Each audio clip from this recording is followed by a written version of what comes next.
kapalit ni Ron Geronimo. Gusto ko pong ma-witness ko ito ng kanyang pamilya, lahat ng taga ng mga members, and of course, our CLPSA as well as the Barangay Council. We recall on the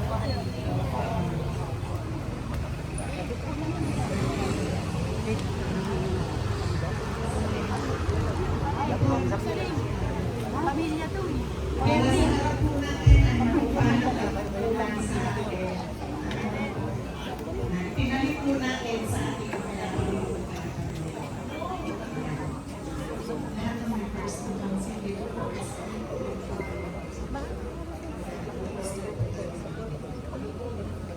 serve as witnesses of this oath-taking ceremony of our appointed Maria Teresa Alas. Itaas po ang kanang kamay at sumunod po sa atin. I state your name. Asan po natin? Ang dali lang po. Long.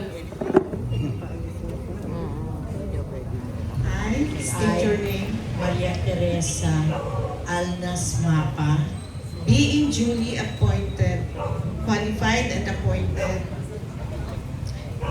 being duly qualified, and having been duly appointed, member of the Lupong Tagapamayapa of this barangay, do hereby solemnly swear on affirm that I will faithfully and conscientiously discharge to the best of my ability my duty and functions as such a member and as a member of pangkat ng tagapagkasundo in which I may be chosen to serve, that I will bear true faith and allegiance to the Republic of the Philippines, that I will support and defend its constitutions and obey the laws, legal order, and decrees that promulgates by its duly constituent authorities, and the voluntary impose upon myself this obligation without any mental and reservation of purpose evasions, so help me God.